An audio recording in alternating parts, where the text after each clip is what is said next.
하나님께서는 스바냐 선지자를 통해서 타락한 이스라엘과 그 주변 민족들의 멸망에 대해서 선포하셨습니다. 어쩌면 결코 용서받지 못할 만큼 타락한 그들을 심판하실 것을 분명하게 약속을 하신 거죠. 그런데 하나님께서는 사랑과 긍휼하심이 충만한 분이시잖아요. 그래서 다시 한번 이스라엘 백성들을 회복시키시겠다라고 말씀을 하셔요. 8절 말씀 다시 한번 같이 읽어볼게요. 8절 읽습니다. 나 여호와가 말하노라. 그러므로 내가 일어나 벌할 날까지 너희는 나를 기다리라. 내가 뜻을 정하고 나의 분노와 모든 진노를 쏟으려고 여러 나라를 소집하며 왕국들을 모으리라. 온 땅이 나의 질투의 불에 소멸되리라. 아멘. 지금 하나님께서는 당신이 일어나 행하실 일을 기다리라고 말씀합니다. 그런데 말씀을 보면 하나님께서는 내가 일어나 벌할 날까지 너희는 기다려라 라고 말씀을 하시기 때문에 마치 불의한 사람들에게 내가 심판을 행할 테니까 너희는 꼼짝 말고 그날을 기다려 라고 말하는 것처럼 보여요. 그런데 여러분, 사실은 정반대의 말씀입니다. 여기에서의 너희라는 것은 세상의 힘듦과 어려움 가운데서도 끝까지 참아내고 견뎌낸 사람들을 의미해요. 심판받아 마땅한 그들이 아니에요. 즉 이스라엘의 타락 가운데서도 믿음을 지켜내고 이방 민족들의 침략과 핍박 속에서도 참아내고 견뎌냈던 경건한 사람들이에요. 그들에게 하나님께서는 기다리라고 말씀을 하셔요.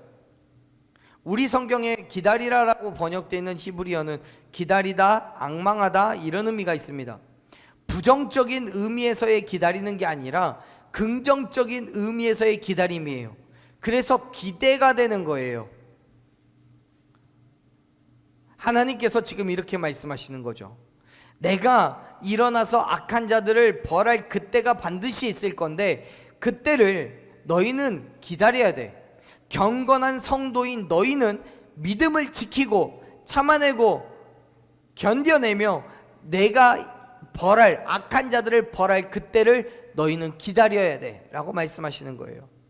사랑하는 여러분, 하나님께서는 이 불의한 땅을 그리스도인으로서 살아내야 할 저와 여러분에게 지금 소망의 은혜를 주심을 믿으시길 바랍니다.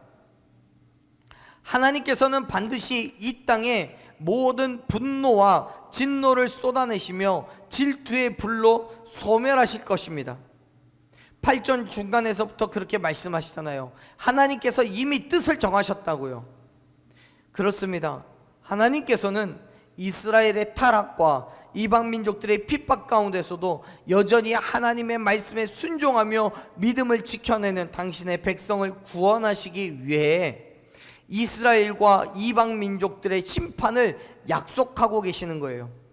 그래서 지금 이 8절에서 하시는 말씀은 믿지 않는 자들에게 두려움이 되겠지만 믿음 있는 자들에게 버텨내고 견뎌내는 자들에게는 소망의 말씀이 됨을 믿으시길 바랍니다. 사랑하는 여러분, 지금 우리가 살아가는 세상은요 불의함이 말로 다 알 수 없습니다. 하나님의 말씀을 지켜 살아가는 것이 너무나 어렵습니다. 그래서 많은 사람들이 믿음의 자리를 포기하고 세상의 가치를 따라 살아갑니다. 하지만 사랑하는 여러분, 하나님의 약속대로 하나님의 때가 이르면 뜻을 정하신 그대로 이 땅에 하나님의 분노와 진노가 있음을 믿으시길 바랍니다.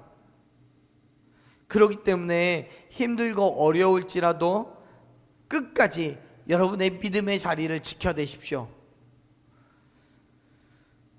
참아내고 견뎌내며 하나님의 말씀으로 살아내면서 오히려 하나님께서 말씀하신 그때를 기다리는 저와 여러분 되기를 간절히 축원합니다.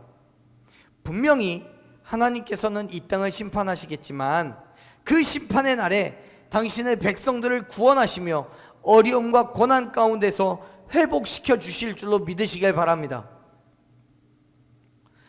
그렇잖아요.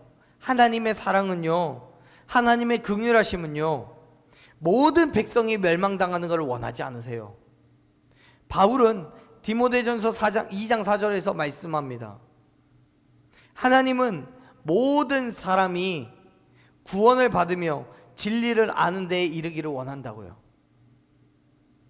맞아요. 우리는 분명히 죄인이고 그 죄는 용서받을 수 없지만 하나님께서는 우리를 심판하시기 위하여, 우리를 심판하시기를 즐거워하시는 분이 아니시란 말이에요. 오히려 그 죄에서부터 구원하시기 위해서 예수 그리스도를 보내셨고, 그가 십자가에서 죽으시고 부활하심으로 말미암아 그 사실을 믿는 모든 자들에게 구원의 은혜를 주시는 분임을 믿으시길 바랍니다. 그 사실을 구약의 관점에서 이야기하고 있는 거예요. 보세요. 8절의 마지막에 우리가 읽었던 말씀 8절의 마지막에 선포되는 것처럼 하나님께서 뜻을 정하신 그때는 이 땅이 하나님의 질투의 불에 소멸되는 때입니다. 그런데 그때 하나님의 백성들에게는 구원의 은혜가 주어져요. 소멸되는 게 아니라 구원의 은혜가 주어져요. 9절 말씀 한번 읽어보죠. 자, 9절 읽어보겠습니다. 그때에 내가 여러 백성의 입술을 깨끗하게 하여 그들이 다 여호와의 이름을 부르며 한 가지로 나를 섬기게 하리니. 아멘. 9절의 처음에는 그때에라는 단어로 시작합니다. 근데 여기에는 히브리어 원어 성경에는 왜냐하면 무엇 때문이다라는 의미를 가진 단어가 이 그때의 앞에 있어요. 무슨 말이냐면 이 9절의 말씀이 8절과 밀접하게 관계를 맺고 있다는 얘기예요. 보세요. 9절에서 말하는 그때, 여러분 그때가 언제입니까? 그때가 언제예요? 그때는 하나님께서 뜻을 정하시고 심판하시는 때가 그때예요. 8절에 있는 그 말씀이요. 그때가 되면 9절 말씀에서는 여러 백성의 입술을 깨끗하게 하실 거래요. 이거는 하나님의 때에 이 땅에 드러나게 될 두드러지는 변화에 대한 첫 번째 묘사입니다. 여러분, 입술을 깨끗하게 하신다는 것은 이전에 하나님을 바르게 알지 못했고 하나님이 아닌 헛된 우상을 향해 부르짖었던 그 더러운 입술을 이제는 더 이상 우상을 부르짖지 않게 하시고 하나님만 섬기게 하시겠다는 거예요. 그리고 더 나아가서 이전에 부정한 말, 교만하고 음란한 말을, 그리고 거짓된 말을 했던 그 입술을 하나님의 구원을 경험하고 변화되어서 깨끗한 말, 경건한 말, 겸손한 말, 순결하고 진실한 말로 바뀌어졌다는 거죠. 여러분, 하나님께서 당신의 때에 구원의 역사를 행하시면서 이 땅에 가장 먼저 행하시는 일이 우리의 입술을 깨끗하게 하신다는 거예요. 이 말에는 매우 중요한 의미가 담겨져 있습니다. 첫째는 하나님의 구원을 체험하고 난 이후에 우리는 하나님을 향한 감사와 구원의 은혜를 찬양하게 된다는 거예요. 우리의 입술로 내 신앙을 고백하게 되는 거예요. 그리고 더 나아가서 우리에게 행하신 구원을 이 땅에 선포하는 일에게까지 나아가는 거예요. 사랑하는 여러분, 구원받은 우리가 하나님의 말씀을 듣고 그 말씀대로의 삶을 결단하는 우리가 당연히 하나님을 찬양하고 감사하고 믿음의 삶을 고백하는 거죠. 당연한 거죠. 하나님께서 행하시는 일을 선포하는 거 당연한 거죠. 그런데 그래야 하는 입술로 욕설을 내뱉고 거짓말하고 짜증과 불평을 내뱉고 부정함과 음란한 말을 한다면 여러분, 우리가 어떻게 그리스도인이라고 할 수 있겠습니까? 그러한 입술로 고백하는 신앙의 고백을 하나님께서 받으시겠습니까? 이쪽에서는 욕하고 거짓말하면서 저쪽에 가서는 하나님을 찬양한다고 하면 그 찬양을 하나님이 받으시겠냐고요. 그 입술로 선포하는 복음을 누가 듣고 인정할 수 있겠습니까? 사도 야고보는요, 야고보서 3장 10절 말씀에서 한 입에서 찬송과 저주가 나온 것은 마땅하지 않다라고 분명하게 선언하고 있습니다. 사랑하는 여러분, 입술을 깨끗하게 정결하게 하십시오. 그런데 야고보의 말씀에서나 스바냐서 3장 9절에서의 말씀은 단지 입술에 대한 것만 얘기하고 있는 게 아니에요. 입술에 국한되어 있는 말이 아니에요. 입술을 비롯한 우리의 신체의 모든 것을 말하는 거예요. 더 나아가 우리의 마음과 생각 그리고 나의 인격까지를 모든 것을 포함하는 말이에요. 그 모든 것이 하나님을 섬기는 것과 인간적인 욕심이 동시에 나올 수 없다는 거예요. 그러한 우리가 지속적으로 하나님을 섬기는 삶을 살기 위해서 우리의 입에서 욕설이 끊어지고 교만과 또 부정함과 거짓말과 이런 것들이 나오는 게 아니라 하나님을 찬양하고 경배하는 말이 지속적으로 나오기 위해서는, 그런 삶을 살아가기 위해서는 우리에게 반드시 성령의 역사하심이 필요로 거예요. 자, 보죠. 갈라디아서 5장 17절 18절 말씀을 함께 찾아보겠습니다. 갈라디아서 5장 17절 18절 말씀 같이 읽어볼게요. 육체의 소욕은 성령을 거스르고 성령은 육체를 거스르나니 이 둘이 서로 대적하므로 너희가 원하는 것을 하지 못하게 하려 함이니라. 17절 너희가 만일 성령의 인도하시는 바가 되면 율법 아래에 있지 아니하리라. 아멘. 그렇습니다. 우리의 육체의 소욕은 내 힘과 내 능력으로는 이길 수 없어요. 오직 성령 하나님의 역사하심으로만 이길 수 있음을 믿으시길 바랍니다. 지금 바울이 이야기하는 게 그거잖아요. 육체의 소욕과 성령은 항상 싸우는데, 서로가 대적하는데, 그래서 서로가 원하는 것을 하지 못하게 하려고 그런다는 거잖아요. 육체의 소욕은 우리가 성령을 따라 살아가는 것을 막고, 성령은 우리가 육체의 소욕을 따라 살아가는 것을 막고 있다는 거예요. 그 18절의 말씀을 보면 그러한 우리가 성령의 인도하시는 바가 되면 율법 아래에, 즉 육체의 소욕에 매여 있지 않게 된다라고 이야기합니다. 반대로 얘기하면 뭡니까? 우리가 육체의 소욕에 매여 살아간다면 성령 하나님의, 성령님의 인도하심을 받는다는 거예요? 안 받는다는 거예요? 뭐예요? 안 받는다는 거예요. 우리는, 그리스도인은 하나님의 말씀대로 살아가기 위해서, 그 말씀의 능력이 있기 위해서 율법 아래에 매여져 있는 게 아니라, 육체의 소욕을 따라서가 아니라 성령을 따라서 살아가기 위해서는 성령 하나님의 역사하심을 경험해야 되고 그의 인도하심을 받아 살아가야 함을 믿으시길 바랍니다. 보세요. 우리가 읽었던 스바냐 3장 9절 말씀에서 백성의 입술이 깨끗하게 되는 그 이유를 뭐라고 얘기합니까? 그때에 내가 그렇게 하겠다라고 말씀하잖아요. 하나님께서 그렇게 행하시겠다는 거예요.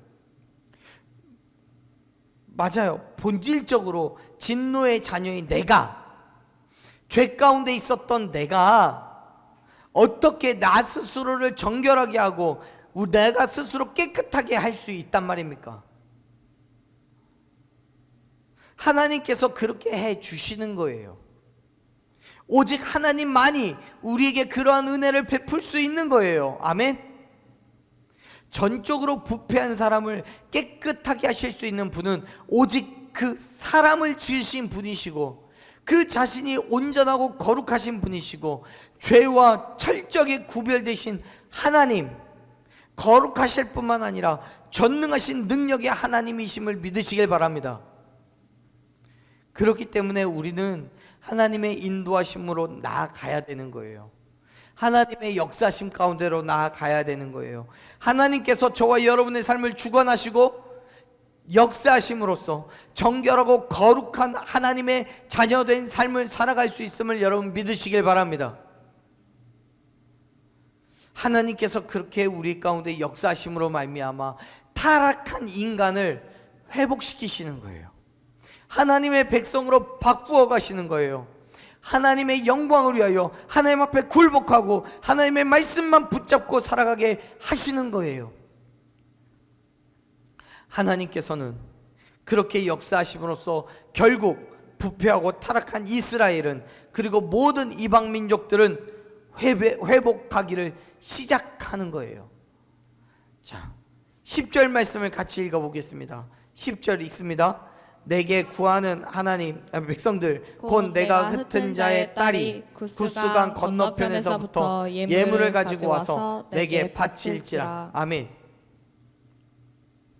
지금 스바냐 선지자는요, 하나님으로 인해서 회복되는 사람들에 대해서 묘사합니다. 내가 흩은 자의 딸이라는 표현은 하나님의 심판으로 멸망당하여 이방 나라로 흩어졌던 신실한 그리스도인들, 신실한 하나님의 백성들을 말해요. 또한 그와 함께 하나님의 심판의 대상이었던 이방 민족들을 가리키기도 합니다. 왜냐하면 그 뒤에 구스 땅 건너편에서부터 예물을 가지고 와서 하나님께 바쳤다라고 말하는데, 그 구스가 지금으로 말하자면 에디오피아입니다. 근데 구약의 시대에 이 구스라는 지역은 남쪽으로 가는 이 구스에라는 곳에서부터 남쪽으로 가장 먼 곳에 있는 것을 정말 땅의 끝이라고 여겼습니다. 비유적인 표현이지요.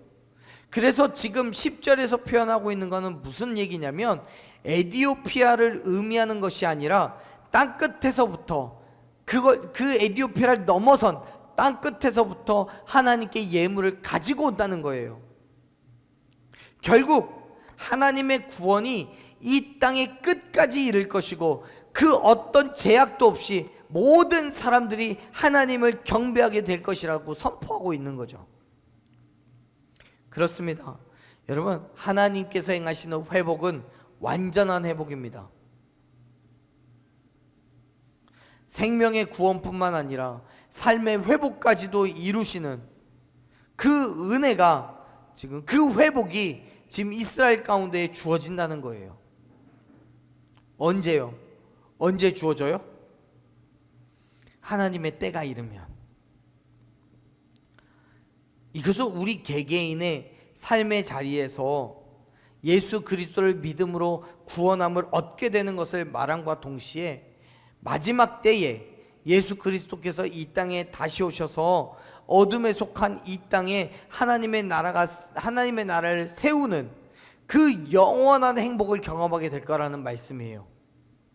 그때가 되면 저와 여러분의 삶을 회복시키시고 하나님의 은혜를 누리게 하실 줄로 믿으시길 바랍니다.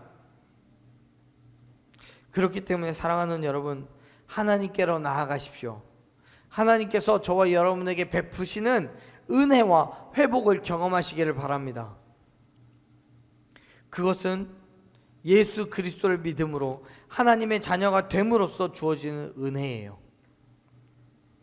모든 심판에서부터 구원함을 받고 어둠 가운데서 건지시는 그 하나님의 놀라우신 은혜예요. 자, 스바냐 선지자는 이렇게 이야기를 합니다. 11절 말씀 같이 읽어볼게요. 11절.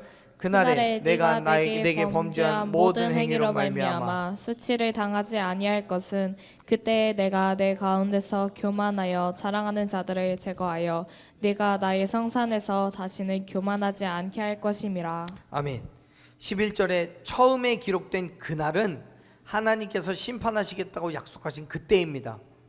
물론 언제인지 어느 때인지는 아무도 알려지지 않은, 알 수 없는 그때죠.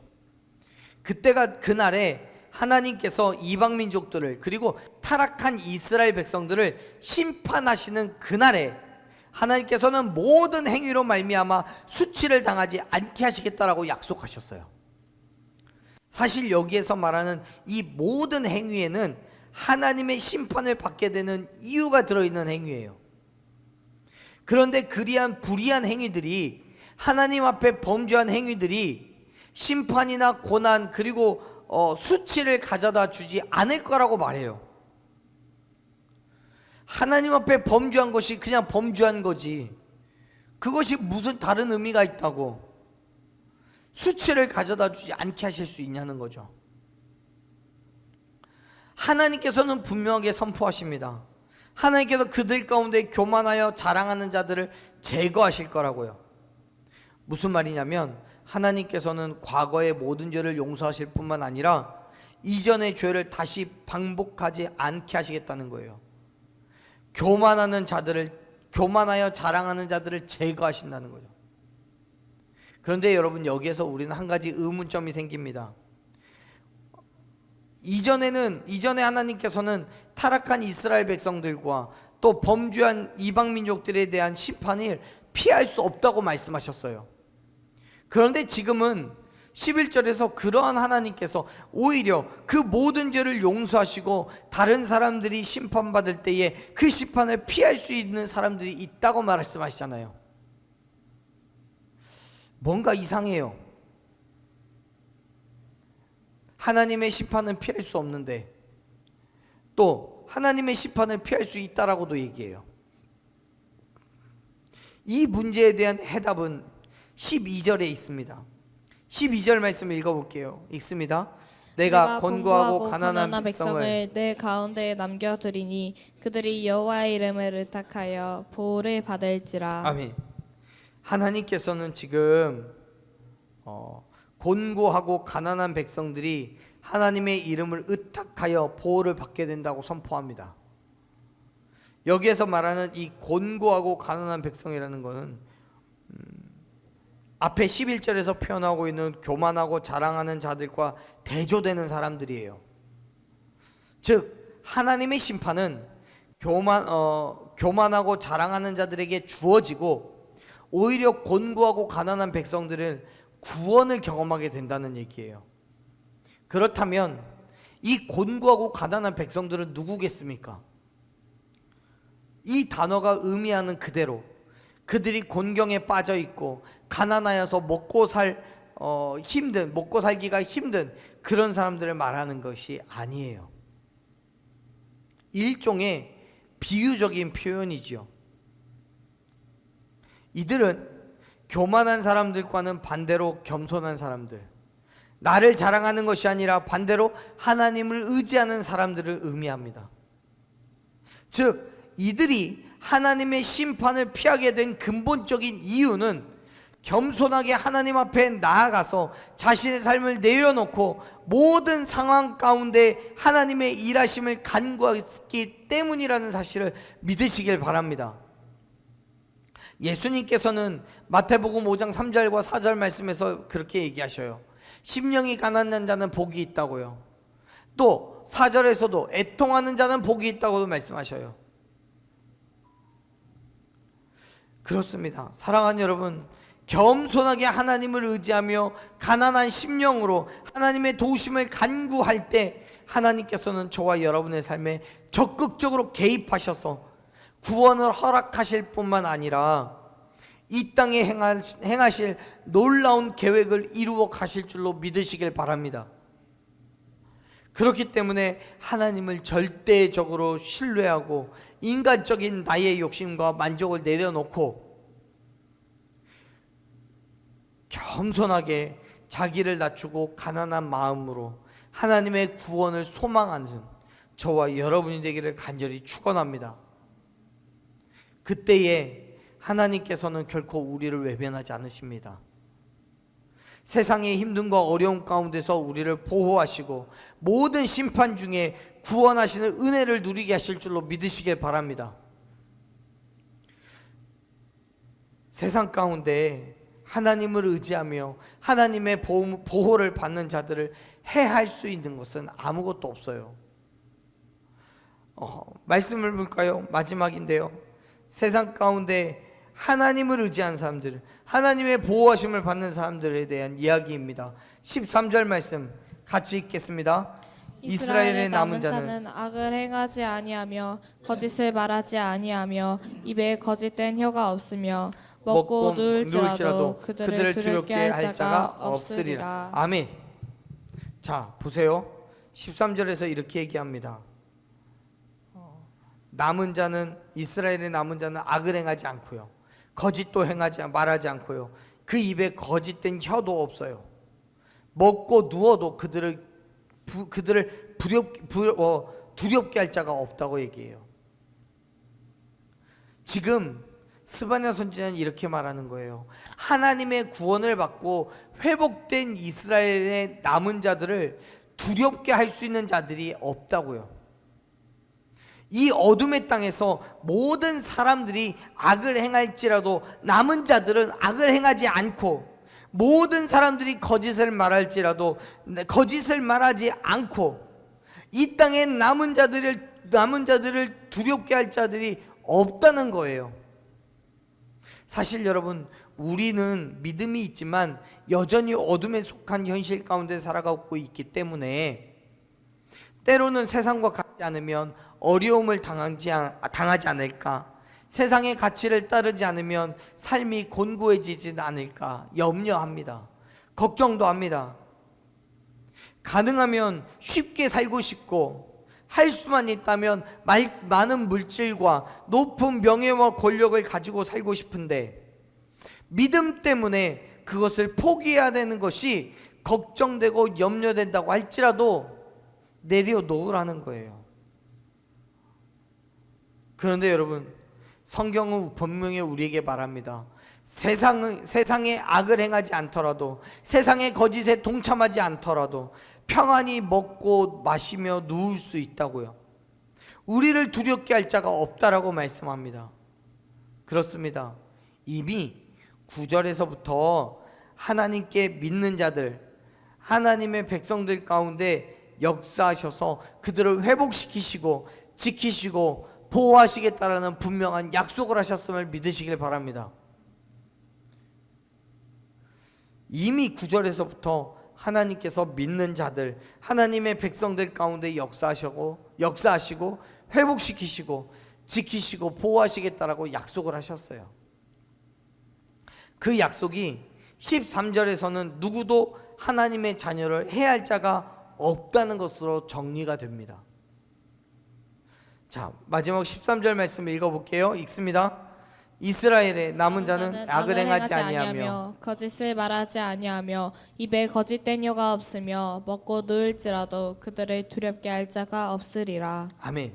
사랑하는 여러분, 하나님의 말씀에 귀를 기울이시길 바랍니다. 하나님의 자녀된 삶을 결단하고 살아가시기를 바랍니다. 하나님께서는 저와 여러분을 불러주시고 당신의 자녀로 삼으실 뿐만 아니라 우리를 어둠 가운데서 회복시키시고 이 어둠 가운데 새로운 생명을 비추기 위한 도구로 저와 여러분을 사용하시는 줄로 믿으시길 바랍니다. 지금 당장은 우리의 손에 들려진 건 아무것도 없다 할지라도, 지금 당장은 내가 아무것도 할 수 있는 것이 없다고 할지라도, 때가 되면 하나님께서는 저와 여러분의 삶을 통하여서, 때가 되면 저와 여러분이 나아갈 그 길 가운데서, 때가 되면 하나님의 놀라운 섭리를 경험하게 하실 줄로 믿으시길 바랍니다. 그 말씀대로 살아가는 거예요. 하나님께서는 저와 여러분을 불러주시고 자녀 삼으실 뿐만 아니라 우리를 회복시키시고 모든 어둠 가운데 새로운 생명을 부어주셨습니다. 뿐만 아니라 저와 여러분을 지키시고 보호하시며 우리가 나아갈 그 길을 인도하여 주심을 믿으시길 바랍니다. 그 믿음으로 살아가는 거예요. 그 믿음으로 나아갈 때 하나님께서 어둠에 속한 이 땅에서 감사와 기쁨으로, 영광의 찬송으로, 하나님의 백성으로, 자녀된 삶으로 저와 여러분을 회복시키실 줄로 믿습니다. 날마다 그 풍성하신 은혜로 우리를 주의 백성으로 불러주시고 회복시켜 주신 은혜에 우리가 감사하면서 온전한 그리스도인의 삶을 결단하고 하루하루 기꺼이 살아내는 저와 여러분이 되기를 간절히 축원합니다. 아멘.